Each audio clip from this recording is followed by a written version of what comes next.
Chers internautes, bonjour, bienvenue pour ce 153e Citrep sur la Syrie en compagnie d'Aïssar Midani. Aïssar, bonjour.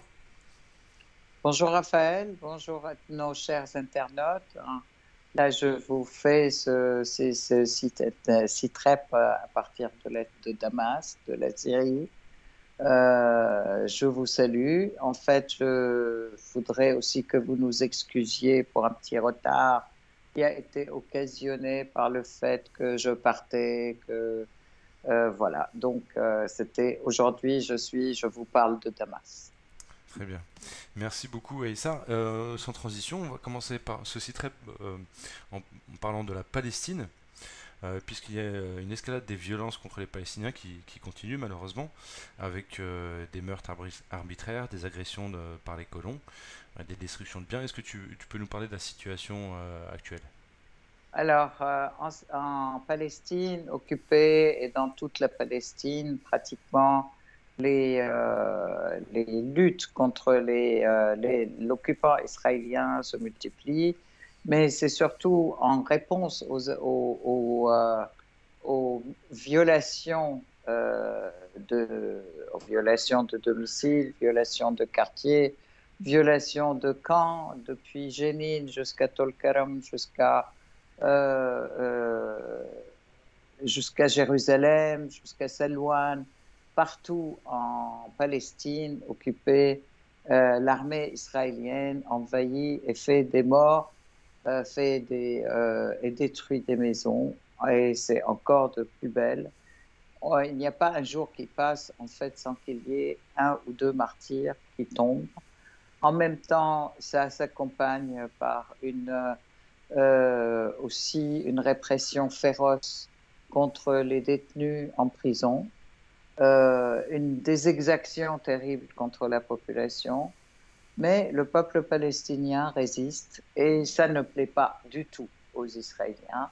Le peuple palestinien ne se laisse pas faire, répond, répond aussi avec un ton élevé, dans la mesure où il est en plein droit de se défendre contre une agression permanente, contre l'agression de cet occupant qui a usurpé ses terres et qui veut encore continuer à les prendre davantage. Oui, alors la résistance palestinienne hausse le ton, comme tu viens de le signaler, et il y a un Ouais. des dirigeants du Hamas qui a été interviewé par Al-Mayadeen, et donc cette interview a provoqué des réactions côté israélien. Est-ce que tu peux nous parler de ce dirigeant et de cette interview? Bien sûr, c'est monsieur Al-Arouri, qui est un des dirigeants de Hamas, qui en fait, dans cette interview, réaffirme la volonté du peuple palestinien à libérer son territoire de l'occupant israélien, d'une part, et d'autre part, à vouloir riposter à chaque occupation et à chaque agression israélienne contre le peuple palestinien par la réponse et en fait par une riposte, et que de toute façon ça ne sera jamais en fait que des ripostes sans réponse et des agressions sans riposte et sans réponse. Donc en fait et ça a été une interview en fait où il affirme que de toute façon ce qui est toujours repris aussi par la résistance, c'est que si l'occupant israélien commet la moindre faute maintenant, la moindre erreur, et s'il veut aussi assassiner des dirigeants, il le paiera très cher et ça risque fort probablement d'être une guerre générale dont il paiera le prix lui-même. C'est-à-dire, c'est une guerre générale dans la région et que l'occupant israélien paiera les frais lui-même, il ne s'en rend pas compte. Donc en fait, ça a été pris aussi par Netanyahou, ce ton a été et qui a affirmé et de mettre que M. Harouri est aussi en tête de liste pour les prochains assassinats. Et donc la riposte de l'ensemble des dirigeants de toutes les organisations palestiniennes. De toute façon, ceci n'arrêtera pas la résistance du peuple palestinien et de toute façon, nous riposterons au cas par cas et nous riposterons de manière à ce que l'occupant israélien s'en repentira. Mhm. Très bien. Alors, un autre fait majeur dont nous allons parler maintenant dans ce site rep concerne les BRICS. Brésil, effectivement, Inde, Afrique du Sud et Russie. Excuse-moi, Oui, avant bien de sûr, passer, permets-moi, avant de passer bien sûr. à cet acte, hein, de présenter quand même la situation aussi du gouvernement fasciste israélien face à la population israélienne, hein, parce que je rappelle quand même qu'on est guère qu'à la 32e semaine de manifestations incessantes contre le gouvernement Netanyahou, dans laquelle se présentent des centaines de milliers de personnes contre contre cette réforme du judiciaire, et en fait, qui fait que il y a les écarts se creusent et puis le schisme se creuse aussi bien entre les positions du gouvernement de Netanyahou et les positions de Shabak et puis des services de renseignement israéliens et l'armée. La plupart d'entre eux disent que Netanyahou expose le pays et amène le pays à la dérive, hein, et qu'à sa fin aussi, sachant que la plupart, il y a toujours ce complexe des 80 années que l'État fantoche d'Israël ne passera pas et qui est proche et qui confirme dans les faits que de toute façon la crise est une crise structurelle et très profonde et qui ne se terminera pas de sitôt parce que Netanyahou tient à sa réforme pour sauver sa peau.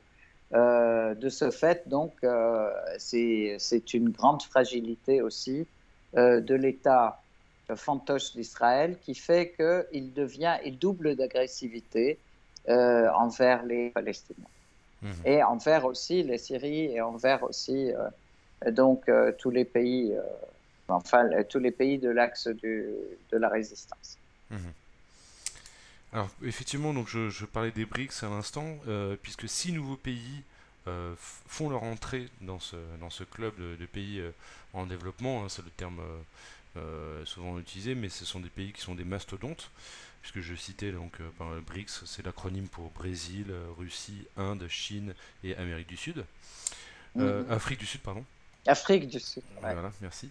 Et donc les 6 nouveaux pays qui font leur entrée dans ce bloc sont l'Iran, l'Arabie Saoudite, l'Éthiopie, l'Égypte, les Émirats Arabes Unis et l'Argentine. Donc c'est un fait vraiment géopolitique majeur que je vais te demander de commenter maintenant si tu veux bien. D'abord, il est important de voir que tous les continents ont été représentés par cette cooptation, je dirais, des nouveaux pays, des 6 pays. Le fait que ce sont des pays aussi producteurs de pétrole, des pays qui sont riches en sous-sol et qui ont la volonté aussi de mener une politique de respect les uns des autres, hein, mais aussi, surtout, une politique qui rejette l'hégémonie et qui rejette le monopolisme, en fait, le diktat monopolaire des États-Unis. Ça, c'est un point important qui unit les BRICS, hein, que par cette alliance, en fait, par le fait que l'Arabie saoudite, l'Iran et tous ces pays, en fait, l'Éthiopie et l'Égypte, aussi l'Argentine et les Émirats arabes unis, font que rejoignent les BRICS fait que les BRICS représentent maintenant 80% de la production mondiale d'énergie, en fait. Donc, c'est un poids important dans l'économie mondiale qui dépasse de loin donc les G7 qui étaient présentés, qui se présentaient comme étant les pays les plus riches, les plus grands producteurs. Et en fait, là, en matière de PIB, ils sont largement dépassés. Et On ça, peut, c'est un point important. Et pardon, oui. oui, on peut aussi noter que c'est peut-être étonnant, quoique on peut justement y trouver une explication très logique, que parmi ces 6 nouveaux pays entrants au sein des BRICS, il y a des pays qui ont une certaine rivalité ancienne ou actuelle, plus ou moins passée ou plus ou moins présente. On peut citer effectivement l'Iran et l'Arabie Saoudite qui ont eu pendant un certain temps une rivalité jusqu'à récemment. Jusqu'à l'action de la Chine qui a rapproché ces 2 pays. Dans une moindre mesure, mais tout de même, il y avait la rivalité entre l'Arabie Saoudite et les Émirats Arabes Unis. Et enfin, il y avait aussi une rivalité, ou en tout cas un conflit sur le système de gestion des eaux du Nil entre l'Éthiopie et l'Égypte.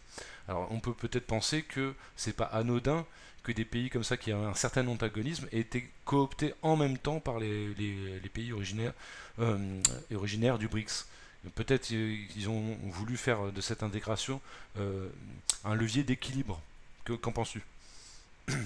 Je pense que c'est effectivement une affirmation en fait de l'ensemble des pays de vouloir résoudre leurs problèmes par des discussions, le rejet des interventions militaires, le rejet du recours à la force et d'un autre côté, et c'est essentiel, par le respect des droits des uns et des autres et la non-ingérence. En fait, ce qui est tout à fait contraire aux pratiques du bloc de l'Ouest, hein, vis-à-vis de tous ces pays, vis-à-vis du monde. Je voudrais ajouter d'ailleurs aux certaines rivalités que tu as ajoutées, que tu as évoquées, une certaine rivalité qui existait aussi entre l'Inde et la Chine, et qui donc aussi, ou même entre la Russie et et les États-Unis et la Chine. Mais en fait, tout ça, c'est en fait, je dirais, c'est un changement très important au niveau des relations internationales que ces pays ont envie de créer, à commencer déjà entre eux. Donc, c'est très important et c'est comme ça qu'ils montrent aussi l'exemple, hein, d'un côté. Et puis, d'autre côté, on espère que ça va aller dans le sens d'une plus grande justice mondiale, quoi. Mhm. Et il faut ajouter aussi le fait que la candidature de l'Algérie va être, elle a été remise à l'année prochaine, au congrès ou au sommet de l'année prochaine de 2024, étant donné que la position générale, c'était il vaut mieux ne pas trop s'agrandir vite, rapidement, pour garder une certaine cohérence dans la politique générale des pays qui adhèrent au BRICS. Oui, Donc, on peut préciser que l'ajout de nouveaux pays se fait sur la base de l'unanimité des pays déjà présents au sein des BRICS. Donc il faut que tout le monde soit d'accord avant qu'un nouveau pays puisse tout rentrer à dans ce fait, club. On peut noter la réaction tout de à fait. Biden qui encourage, alors bon gré mal gré, qui encourage donc le développement des BRICS. Est-ce que c'est de bonne foi ou est-ce que c'est de l'hypocrisie? Je te laisserai commenter. Et puis Macron qui a essayé de s'inviter aussi Ouais. à cette réunion. Est-ce que tu peux nous commenter ces 2 choses, s'il te plaît? Alors, vraiment, la réaction de Macron a été un peu enfantine, je dirais, puisque au début, il a fait savoir qu'il était invité alors qu'il ne l'était pas. Et les médias ont publié que Macron était invité au sommet des BRICS, etc. Ce qui a obligé, en fait, madame qui est présidente de l'Afrique du Sud, qui accueille le congrès,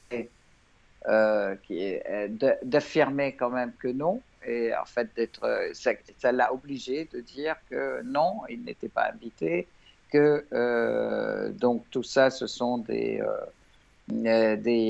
comment dire, des trucs médiatiques en fait, et qui sont des manigances, je dirais. Il n'est pas invité parce qu'aucun pays colonial n'est invité, et sont invités seulement des pays qui n'ont pas de velléité colonialiste vis-à-vis des autres, hein, et qui restent dans le respect des peuples, hein, et le respect des autres pays sans aucune ingérence, ce qui n'est pas du tout le cas de la France. Mhm. Et en fait, je pense que les États-Unis sont comment dire, la réaction de Biden, c'est une réaction aussi du style, ben, de toute façon, on est d'accord, on est content, puisque de toute façon, il ne peut rien changer à tout ça, mais il accepte le fait et il dit qu'il serait prêt, effectivement, à avoir aussi des rapports avec tout le monde. Donc, ça, c'est à mon avis, c'est une position qui est plutôt pragmatique et tactique, hein. Je ne peux pas dire que les Américains sont ravis de voir qu'il y ait un groupement. Par contre, il est important de dire quand même que les États-Unis ont toujours condamné tous ces groupements en disant: vous êtes en train de vous grouper contre nous, c'est vous qui créez l'instabilité, etc. C'est de l'arrogance. Et là, l'ensemble des pays, dans leur charte et dans leur sommet, ont affirmé que ce groupement des BRICS, il n'est pas fait contre les uns et contre d'autres, mais par contre, il est basé sur les rapports, les rapports de respect entre les pays, le rejet de tout hégémonisme et de toute ingérence, le rejet de toutes les interventions militaires pour régler les problèmes. Ils sont pour améliorer la stabilité dans le monde par la complémentarité économique et par les rapports économiques et coopératifs les uns avec les autres, et surtout le rejet de tout monopolisme au niveau du monde. Donc là, ça montre bien, et qu'ils ne sont absolument contre personne, Mhm. mais ils sont prêts à traiter avec tous les pays comme ça,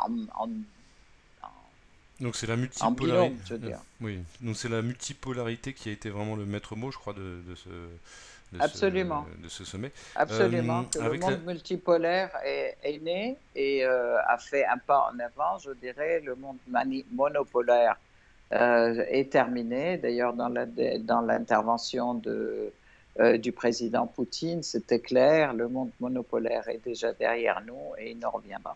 Mhm. Alors avec la présence également de Guterres, là, le secrétaire général de l'ONU, il y a eu la volonté affichée par les BRICS d'équilibrer le Conseil de sécurité, donc une réforme majeure de l'ONU, avec pour aboutir à une meilleure représentativité des pays et des continents, et notamment du continent africain, donc dans toutes les instances, hein, que ce soit l'ONU, l'OMS et d'autres. Est-ce que Ça tu a peux nous été commenter cela? effectivement. Ça a été effectivement une lettre formulée directement à l'ONU, qui est d'améliorer la représentativité des pays, de l'ensemble des pays, dans les instances de l'ONU.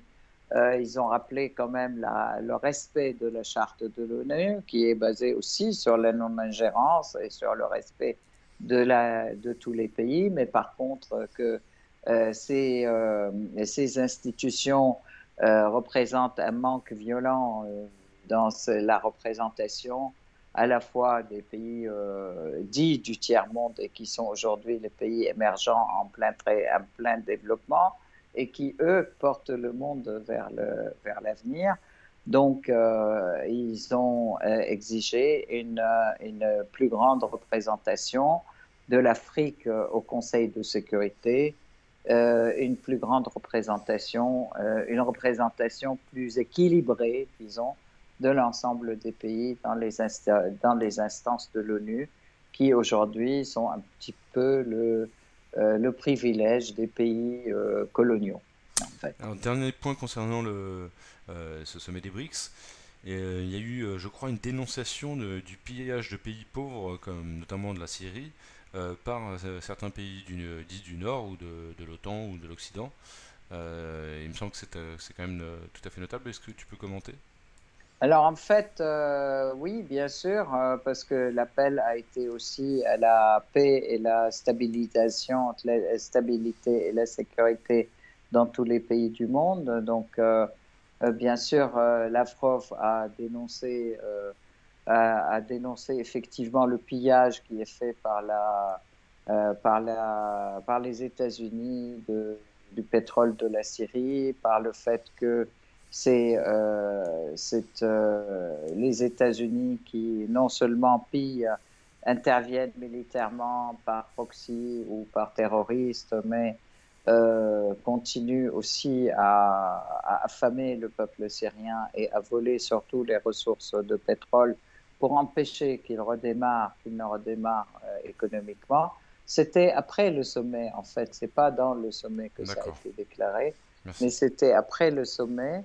Et c'était parce qu'il y a eu des réunions, aussi une réunion du Conseil de sécurité, mais aussi dans cette réunion, les déclarations qui visent parfaitement les Américains, qui sont effectivement le pillage des autres pays et la création de troubles dans l'ensemble des pays, justement, même aussi en mer de Chine, en mer Pacifique, etc., et étendre ses tentacules partout, les Américains. Par contre, il était question dans ce sommet, avant ce sommet, on pensait que les pays allaient proclamer une monnaie commune, une nouvelle monnaie commune avec laquelle ils échangeront, parce que le sujet a été évoqué, mais ça demande qu'effectivement énormément d'études. Mais aujourd'hui, la première phase, c'est d'essayer de traiter avec les monnaies locales pour chacun des pays, donc avec les autres. Et ça, c'est un point quand même qui est très important vers la dédollarisation. En fait, détrôner le dollar, c'est détrôner aussi les États-Unis. Bien sûr. Donc, la politique des sanctions qui est systématiquement menée par les États-Unis contre les pays, contre les uns et les autres, hein, et qui vise à étrangler ces pays pour faire appliquer un diktat politique et économique. Bon, ben ça a été dénoncé effectivement par l'ensemble des pays du BRICS. Et Mhm. donc, l'idée maintenant, c'est de pouvoir effectivement traiter avec l'ensemble des pays, avec chacun des pays, avec sa monnaie locale, ce qui diminuera complètement l'influence du dollar et de fait l'influence des États-Unis sur le monde, sur l'économie mondiale et sur le monde en fait. Ok, excusez-moi. Alors concernant maintenant la Syrie, comme tu l'as évoqué très récemment, mais il y a une situation économique très difficile, hein, qui est depuis notamment l'application de l'embargo au César. Euh, donc il y a des problèmes d'approvisionnement en électricité et même la nourriture en fait, la nourriture produite en Syrie quand elle n'est pas pillée ou brûlée, il n'est pas facile avec des pénuries d'électricité et de pétrole de pouvoir faire les récoltes, les stocker, les acheminer. Donc c'est vraiment une situation très difficile que vivent les Syriens depuis maintenant plusieurs années, ce qui était moins le cas au début de la guerre si j'ai bien compris. Euh, et tu m'as parlé d'une Bien campagne sûr. médiatique incitant à la révolte. Alors, est-ce que tu peux nous parler de cette campagne médiatique? Alors, en fait, pour revenir à la Syrie, merci Raphaël de citer tout ça. Effectivement, alors la Syrie, je rappelle quand même, les hostilités contre l'État syrien ont commencé en 2011 par des campagnes euh, médiatiques importantes, hein, de mensonges et puis pas seulement de mensonges, mais aussi de faux événements et de faux bruits, mais aussi en même temps en faisant état, en envoyant des terroristes sur le pays, dans le pays, ou en provoquant des grandes manifestations, etc. En réalité, pourquoi je dis c'est aussi les mensonges? Parce que c'était des petites manifestations auxquelles les médias mainstream donnaient une grande ampleur, faisant croire que c'était des dizaines de milliers de personnes et que tout le monde est contre le gouvernement, contre l'État, mais aussi les mensonges concernaient les ripostes et puis les massacres et aussi les bombardements qui étaient faits justement par ces terroristes qui ont été mis systématiquement sur le compte de l'État syrien. Donc pendant 12 ans, depuis 2011 jusqu'à maintenant 2024, c'est 13 ans. 13 ans de destruction de l'infrastructure de la Syrie. C'est-à-dire que c'était une destruction à la fois des centrales de production électrique, des raffineries, même des chemins de fer. Jusqu'à maintenant, ils continuent à piller les rails de chemins de fer. Dans la partie nord-est de la Syrie, Assad enlève les rails des chemins de fer pour les piller. Les colonnes d'électricité, les pylônes, ils sont aussi pillés, ajoutés bien sûr à des massacres. Et Israël vise les aéroports beaucoup, Damas, Alep, on en parlera tout à l'heure. Donc effectivement, Ouais. chaque faction a sa Se cible. partagent, voilà, se partagent les rôles en fait de mettre la Syrie à genoux. Et Donc je voulais après juste rappeler, l'application Aïssar, excuse-moi, américaine, ouais. je voulais juste rappeler que, comme tu l'as déjà précisé dans l'ancien CITREP, que la Syrie était un pays très largement autosuffisant en termes notamment alimentaires, vestimentaires, Tout. production de médicaments. Donc c'était un pays non seulement industrialisé, mais autosuffisant et qui n'avait pas de dette, contrairement à 95% des pays du monde, qui n'avaient pas de dette publique. Et malheureusement, tout ça a Mhm. été effectivement détruit par la guerre. Je tenais à le préciser. Merci beaucoup de le préciser et ça a été détruit par ceux qui ont créé cette guerre contre la Syrie. C'est-à-dire que c'était les pays de l'OTAN avec leurs alliés dans la région, leurs sbires, etc. Une guerre par proxy, effectivement. Ils ont envoyé des gens pour détruire. Et en fait, pourquoi tu disais à juste titre que maintenant la situation est plus dure qu'au début de la guerre?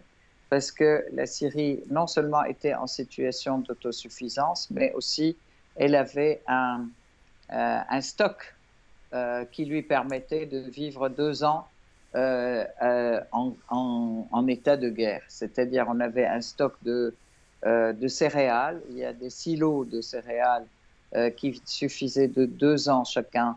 Mais dans chacune des,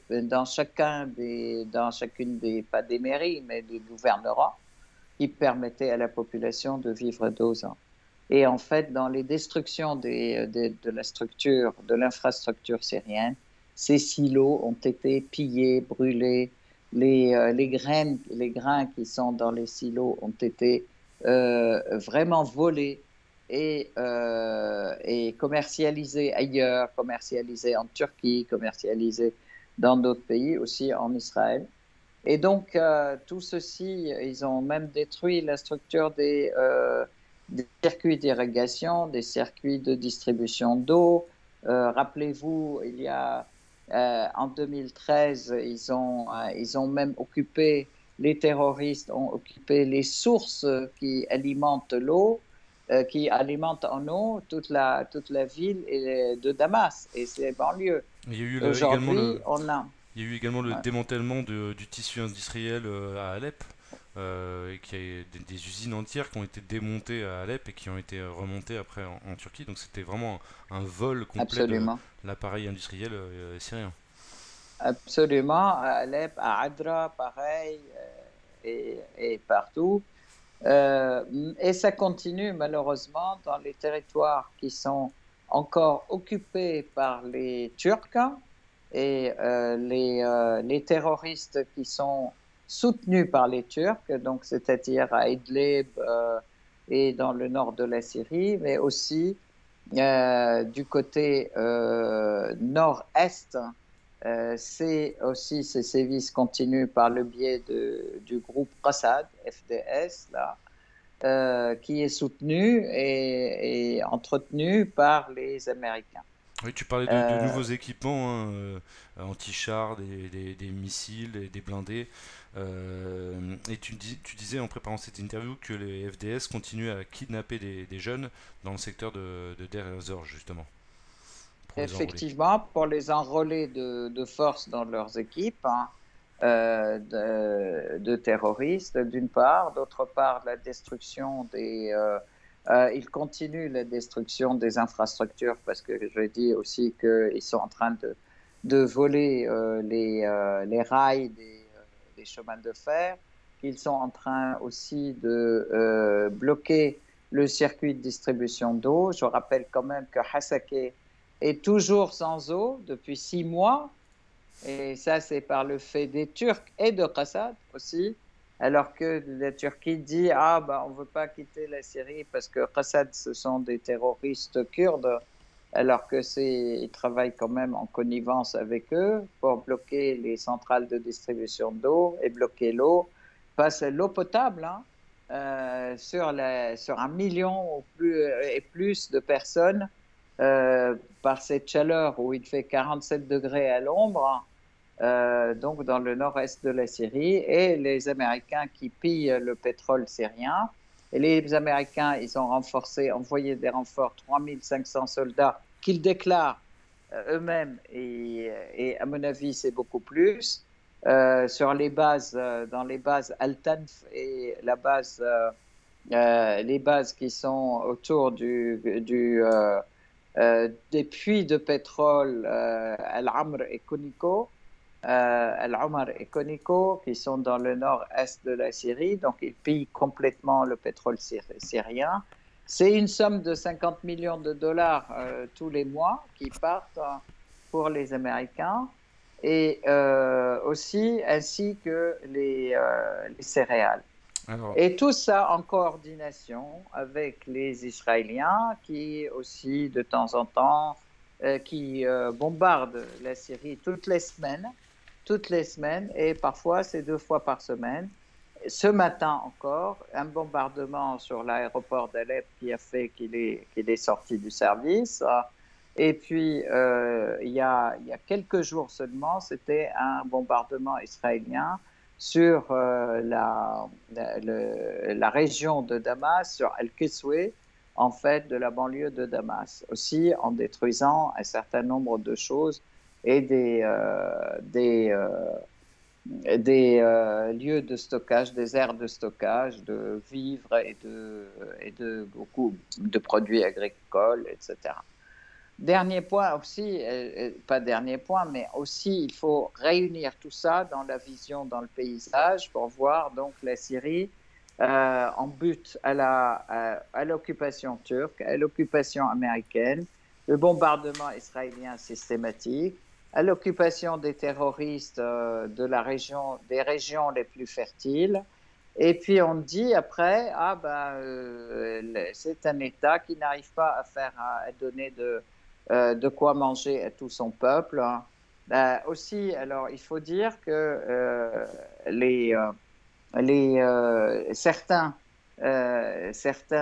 certaines parties du pétrole piqué, elle est revendue à l'État syrien par Qassad, elle est revendue très cher, donc ce qui fait qu'obligatoirement l'État il est obligé de les vendre très cher, mais parfois les citernes, à peine elles sont payées et parties, elles sont bombardées par les Américains. Donc c'est aussi, encore une fois, perdu aussi pour la Syrie.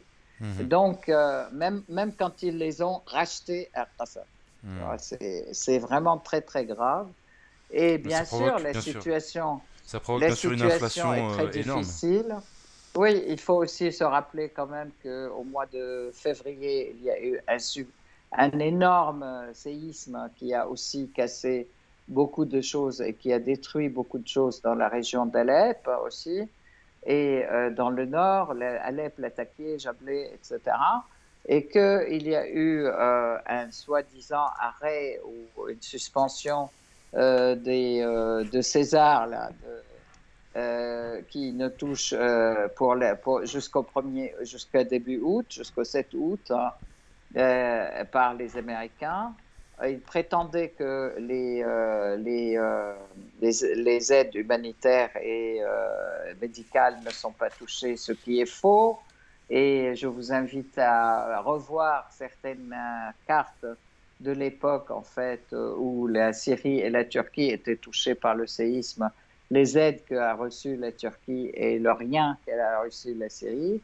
Après, il y a eu un rapprochement des pays arabes qui se sont, comment dire, qui ont répondu à un élan du cœur pour aider le peuple syrien, qui a été stoppé complètement aussi par les Américains, par des pressions énormes, stoppé par les Américains. Mais bon, là, on espère que ça va reprendre à partir du moment où ces pays vont avoir une marge de manœuvre plus grande dans la mesure où ils augmentent, ils font partie certains font partie maintenant des BRICS, et donc ça permet de diversifier leurs liens économiques importants. Mais il n'en reste pas moins que Qatar continue aussi à alimenter des terroristes, hein, et continue à payer des sommes incroyables, hein, aussi bien pour les médias que pour les gens, pour les inciter à se rebeller contre l'État syrien Alors, justement, face aux difficultés qui sont évidentes. Les difficultés de vie sont évidentes, oui. mais il est certain qu'on ne peut pas mettre ça sur le compte de l'État syrien et du gouvernement syrien, mais sur le compte du blocus général qu'appliquent les Américains sur la Syrie, et surtout du pillage des ressources syriennes par les Américains et les pays occidentaux. Alors, Un donc, dernier, il y a donc pardon. effectivement, comme on le disait, une inflation qui est très très difficile à supporter pour la population et classe moyenne et classe populaire. Oui. À cela donc s'ajoute, alors est-ce que c'est le fait du Qatar comme tu viens de le mentionner ou d'autres pays? En tout cas, il y a Oui. une certaine agitation du côté de Souaïda, dans le sud de la Syrie, où Tout à fait. des forces étrangères essayent d'exciter un confessionnalisme qui n'existe. D'intervenir. Voilà. Mm. Alors, est-ce que tu peux Et nous en parler? d'intervenir. Bien sûr, alors leur arme fatale, qui a échoué déjà en 2011, c'était aussi une sorte de confessionnalisme entre les chiites et les sunnites, entre les musulmans et les chrétiens. Maintenant, ils reviennent aussi à la charge avec un confessionnalisme entre les druzes et les non-druzes, etc., dans la région. Alors, tout ceci est largement mâché et connu par le peuple syrien, puisque ça a été aussi la politique des Français lors du mandat syrien, lors du mandat contre la Syrie, dans les années 25 à 45, où ils ont voulu diviser la Syrie en un État alaouite, un État sunnite, un État chrétien, un État druze, un État. Et en fait, du sud de la Syrie, de la montagne des Arabes et la montagne qu'on appelle arabo-druze, ou la montagne druze, ça a été le départ de la révolution syrienne, qui a aussi, avec Mansour Bachar al-Atrash, qui a réunifié aussi l'ensemble des révolutions qui étaient parties de partout. Et la Syrie, exactement au moment de son indépendance, s'est complètement réunifiée. Donc là, ils sont en train de jouer sur les mêmes cordes que avant l'indépendance de la Syrie. Alors là, je voulais rappeler quand même que il y a eu une délégation française qui s'était introduite de manière clandestine en Syrie, donc du côté du nord-est. Hein. Et de la même manière, il y a eu le responsable américain là, qui est venu aussi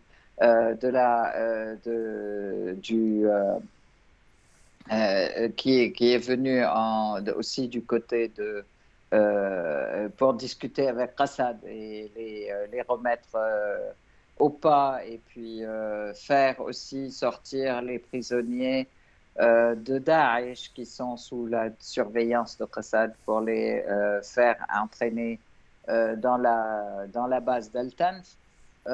Donc tout ceci va dans le sens et bien sûr, Israël n'est pas absent de tout ça, puisque les États-Unis coordonnent aussi avec Israël pour ces bombardements, etc. Mais en fait, tout ceci vise effectivement à prolonger effectivement la crise hein, et retarder prolonger la guerre contre la Syrie, donc faire en sorte que le peuple syrien soit complètement contre l'État syrien, mais le peuple syrien est suffisamment conscient des causes de cette difficulté et qui sont en fait les causes sont plutôt la présence américaine et la présence turque. Hein, et puis le fait que les Turcs bloquent aussi les eaux, en fait, sur la centrale de distribution d'eau de Halouk, mais aussi les eaux de l'Euphrate, qui ont fait que le bétail, comme les plantes ont soif, hein, et donc tombe aussi, et la production agricole de cette région a été largement diminuée. Les États-Unis ont réussi à avoir à nouveau la Turquie de leur côté, après justement le fait que, en fait, la Turquie, après que la Turquie ait affiché quand même une véritable tendance à vouloir discuter vouloir discuter et à vouloir aussi régler la question syrienne à l'amiable avec la Syrie parce que c'est eux qui occupent la Syrie et qu'ils seraient quand même capables, prêts à sortir. Et qu'ils Or, utilisent aussi maintenant, ils utilisaient aussi la question des réfugiés, des nombreux réfugiés syriens sur le sol turc comme une arme politique. tout à fait. Tout à fait, en fait, bon, ça a été une question jouée entre l'opposition à Erdogan et Erdogan lors des élections. Mais à partir du moment où Erdogan a été élu, il a repris son camp européen, américain, et il est à nouveau, d'ailleurs, il a rendu les prisonniers d'Azov à l'Ukraine par rapport à la Russie, en fait, alors qu'il devait les garder chez lui. Et c'est la raison aussi pour laquelle, pas seulement ça, mais aussi il était le garant du transfert des céréales à tous les pays du monde à travers la mer Noire aussi. Et les pays de l'Ouest n'ont rien appliqué, ce qui a fait que la Russie n'a pas reconduit l'accord sur les céréales. Et là, il va y avoir une rencontre bientôt entre Erdogan et Poutine, hein, qui est annoncée, mais elle n'est pas mise, la date n'est pas fixée. Mhm. Mais je pense que de toute façon, Erdogan, comme dans ses habitudes, il joue sur toutes les cordes et voudrait tirer le maximum de chaque situation. Alors, de facto, avec l'agression turque, l'agression américaine, l'agression israélienne, plus la présence de factions terroristes et de Assad, on voit bien que la Syrie est mise à mal, particulièrement ciblée. Mm. Et comme on a déjà mentionné dans différents sites rep, c'est vraiment l'axe de la résistance qui est visé parce que la Syrie est finalement le cœur battant de cet axe de la résistance, avec à Ouais. l'est l'Irak et l'Iran, et à l'ouest, enfin plutôt au sud-ouest, le Liban et la Mhm. Palestine. Tout Euh, à fait. et c'est vrai que même si Israël vise le tarmac de l'aéroport, ils vont quand même dire régulièrement qu'ils visent des dépôts de munitions du Hamas, du Hezbollah, etc. Absolument. Que ce soit vrai Mm. ou que ce soit faux, de toute façon, euh, j'ai envie de dire, bah, l'Iran et le Hezbollah ont le droit d'avoir des dépôts de munitions en Syrie si la Syrie les autorise. Mais de toute façon, oui, on mène un combat commun d'un côté contre les terroristes et puis de l'autre côté, on mène un combat commun contre un occupant qui usurpe nos terres. N'oublions pas quand même que Israël occupe le Golan syrien, hein, et que malgré tout, toutes les décisions de l'ONU qui ont été prises dans le sens de l'indépendance, du retour de Golan à la Syrie, de la non-reconnaissance de l'occupation depuis 67, etc. Et personne n'a réagi et personne n'a fait appliquer ces décisions, alors que tout de suite, tout le monde s'élève, enfin tout le monde occidental s'indigne qu'il y ait, quand il y a des ripostes de la résistance ou du Hezbollah contre les agressions israéliennes. Mhm. Alors, dans cet ordre d'idées, il est important de voir aussi que le discours de Samahat al-Sheikh Nasrallah a été aussi un discours qui est très combatif et qui comment dire, met en garde Israël aussi par rapport à ces éventuelles agressions et que de toute façon, là, toute éventuelle agression sera aussi punie de manière très ferme. Mhm. Donc actuellement, d'ailleurs, le Liban a commencé par mettre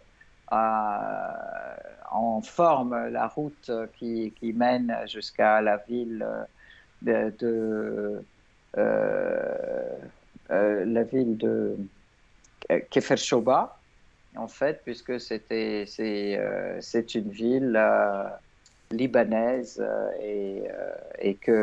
sur laquelle les Israéliens ont une prétention, etc.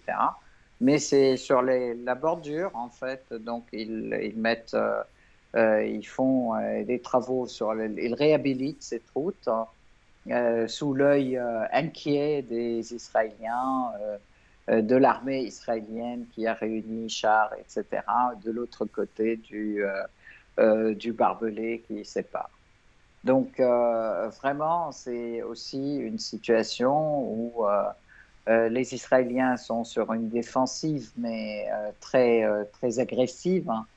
Et bon, le front de la résistance et l'axe de la résistance est très confiant. C'est la raison pour laquelle je pense aussi que les Américains n'ont pas trouvé mieux et puis les Occidentaux n'ont pas trouvé mieux avec le Qatar que d'attiser des contradictions à l'intérieur de la Syrie qui souffre, où la population souffre beaucoup, effectivement, À l'intérieur de la Syrie. du manque de denrées alimentaires, etc. Oui, à Et, l'intérieur de la et Syrie. également à l'intérieur du Et en Liban. fait, Parce que le Liban souffre à également l'intérieur de Liban. d'une très forte inflation, si je ne me trompe pas. Absolument aussi. Mais ce que je voulais dire, c'est que aussi, il y a aussi des slogans de séparatisme hein, du côté du sud, hein, là, à Souaïda, exactement comme les slogans de séparatisme du côté kurde, hein. Hmm. Donc, il est clair que c'est le même plan qui continue, le même agression, les mêmes designers, je dirais, les mêmes concepteurs de ce plan qui ne sont rien d'autre que les pays de l'OTAN, donc la France et les États-Unis et l'Angleterre. En fait, c'est les principaux agisseurs au Proche-Orient, Hmm. en fait, dans notre région. Mais face à tout cela, la Syrie tient bon, le moral des Syriens est malgré tout, malgré ses difficultés de vie, et malgré le fait qu'il y ait une minorité qui manifeste effectivement sa difficulté de vie, hein, et ça c'est clair, il y a une difficulté de vie, plus bien sûr dans des situations qui ne sont pas normales, il y a toujours une couche de corrompus qui apparaît parce que Marché noir, le marché aucun noir. chemin, voilà, des marchés noirs, etc. Il y a rien qui fonctionne, qui est normal. Donc, effectivement, cette révolte-là, elle est importante, elle est je dirais, euh, on peut l'imaginer et elle est présente, mais quand on touche à la Syrie, tous ces gens tous sont tout de suite pour la Syrie et pour la défense du pays. Et ils sont déterminés aujourd'hui à libérer l'ensemble du pays, ce qui fait que vraiment la vraie cause de ces difficultés, c'est le fait que les Américains pillent nos ressources. Le jour où nos ressources nous seront remises, hein, eh ben, ça ira beaucoup mieux. Et donc, pour moi, la priorité, c'est là, en fait, la libération de nos ressources, à la fois de l'occupant américain et turc. Mhm. Et là, je ne vous ai pas raconté, en fait, il est important de voir quand même que il y a de violents combats qui se déroulent aussi face aux terroristes, hein, en Syrie. Le terroriste de Tahrir al-Sham, de l'armée du Turkménistan, etc., à l'ouest, hein, mais aussi à l'est vis-à-vis de Qassad. Il y a et là, c'est pas seulement l'armée syrienne, elle est présente quand même dans le nord-est, mais c'est pas seulement elle, mais aussi avec la résistance populaire, la défense populaire qui s'organise et qui fait des attaques répétées aussi contre les bases américaines. Mais les Américains n'en disent pas mot, bien sûr, comme c'est à l'habitude, Mhm. Alors, pour avec une faire pensée, croire qu'ils dominent. on va terminer ce site rep avec une pensée Ouais, de soutien et de compassion pour pour tous les Syriens qui ne peuvent plus acheter les médicaments comme ils le souhaiteraient. Parce que je lisais ça dans un je sais plus quel média occidental. Il n'est pas rare que des Syriens se présentent en pharmacie, demandent un médicament et puis face au prix qui est annoncé, à cause notamment de l'inflation, eh bien ils tout à repartent de fait, la pharmacie sans avoir acheté le médicament dont ils avaient besoin. Donc c'est quand même une situation tout à fait. qui est très difficile à supporter.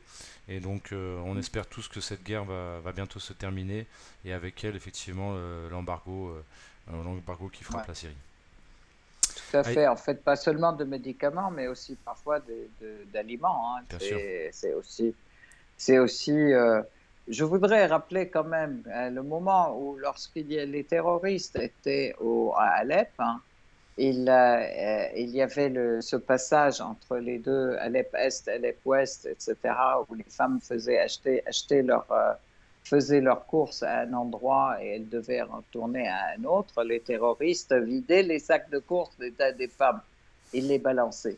Parce que l'objectif était d'affamer la population. hmm, Et c'est effectivement depuis la libération d'Alep, hein, les choses, on respire un peu, etc. Mais les États-Unis et le plan occidental s'est senti vaincus. Et à partir de ce moment-là, ils ont commencé à continuer et à fomenter les troubles à nouveau sur la Syrie dans les différents endroits. Donc, c'est une politique d'affamer, de refroidir la population, et pas seulement refroidir, parce que quand il n'y a pas d'électricité, et d'abord, aucune industrie ne peut fonctionner, d'une part, et puis d'autre part, quand il n'y a pas d'électricité, vous n'avez pas de frigo, vous n'avez pas de choses qui fonctionnent, etc. Donc, quand par une température où il fait 40-45 degrés à l'ombre, vous ne pouvez rien acheter parce que vous ne pouvez pas le garder. hmm, Il est tout de suite détruit, quoi, par la chaleur. Donc, c'est aussi une manière d'affamer la population. Et ils y vont vraiment pas de main molle. Mais je crois que les jours à venir, avec ce changement mondial, me donnent beaucoup d'espoir. Et pas seulement avec ce changement mondial, ça vient pas de l'extérieur, mais ça vient aussi de la détermination du peuple syrien à libérer ses ressources. Donc ça me donne beaucoup d'espoir pour des jours à venir qui vont être peut-être plus durs, mais aussi source d'espoir. Eh bien, ce site Thread touche à sa fin. Aïssa Midani, merci beaucoup pour toutes les informations et toutes les analyses que tu nous as apportées encore une fois aujourd'hui. Et bien, je te souhaite également donc un bon séjour à Damas et je te redonne Merci rendez-vous beaucoup. dans 10 jours. Merci beaucoup et vive la Syrie. Au revoir. Au revoir.